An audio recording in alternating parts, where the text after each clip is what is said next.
കേരള വിഷന് വലിയ ഒരു നന്ദിയും അഭിവാദ്യവും പറയുകയാണ്. ഇങ്ങനെ ഒരു സ്ത്രീ സദസ്സ് ഇവിടെ സംഘടിപ്പിക്കാൻ തോന്നിയതിലും അതിലുപരിയായിട്ട് ഒരു രാഷ്ട്രീയ അനുഭവമുള്ള സ്ത്രീകൾക്കൊരു വേദി തന്നതിലും ഞാൻ അഭിനന്ദിക്കുകയാണ്. ഈ 35 വർഷത്തെ എൻ്റെ രാഷ്ട്രീയ ജീവിതത്തിൽ ഒരിക്കൽ പോലും എനിക്ക് ഒരു പാർലമെൻ്ററി ഒരു ജനപ്രതിനിധിയാകാൻ കഴിയില്ല. ഇപ്പോൾ ഞാൻ കൗൺസിലറാണ്, എറണാകുളം കൊച്ചി നഗരസഭയുടെ കൗൺസിലർ കൂടിയാണ്. പക്ഷേ ഞാൻ നിങ്ങളോട് വളരെ ആത്മവിശ്വാസത്തോടെ പറയാൻ ആഗ്രഹിക്കുന്ന ഒരു കാര്യം, ഞാൻ ഒരിക്കലും റിഗ്രറ്റ് ചെയ്യുന്നില്ല.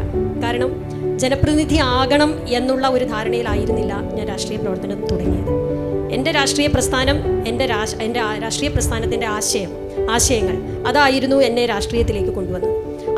ഞാൻ വിശ്വസിക്കുന്നത് അതിൻ്റെ ഒരു ഭാഗം മാത്രമാണ് ജനപ്രതിനിധിയാകുക എന്നുള്ളത്. എല്ലാവർക്കും കഴിയണമെന്നില്ല. ഒരു കാര്യം ഞാൻ അടിവരയിട്ട് പറയാൻ ആഗ്രഹിക്കുന്നത്, രാഷ്ട്രീയം എന്ന് പറയുന്നത് പുരുഷ കേന്ദ്രീകൃതമാണ്. അതാണ് ചരിത്രം. നിലവിൽ സ്ത്രീ പ്രാതിനിധ്യം അസംബ്ലിയിലായാലും പാർലമെൻറ്റിലായാലും ഒക്കെ നന്നേ കുറയാനുള്ള കാരണം, കേരളത്തിലും വളരെ കുറവാണ്. കേരളത്തിൽ നിന്ന് ഉള്ള പാർലമെൻറ്റ് അംഗങ്ങൾ എന്ന് പറയാൻ ആരും തന്നെ ഇല്ല, വനിതകൾ ആരും തന്നെ ഇല്ല. രാജ്യസഭയിലുണ്ട്, ലോക്സഭയിൽ ആരും തന്നെ ഇല്ല എന്നുള്ളത് നമ്മുടെ സമൂഹത്തിൻ്റെ, നമ്മുടെ ഒരു ലെഗസിയുടെ വലിയ കുറവാണ്. അത് നമ്മൾ കൃത്യമായി അഡ്രസ്സ് ചെയ്യേണ്ടതാണ് എന്ന് തന്നെയാണ് ഞാൻ വിശ്വസിക്കുന്നത്.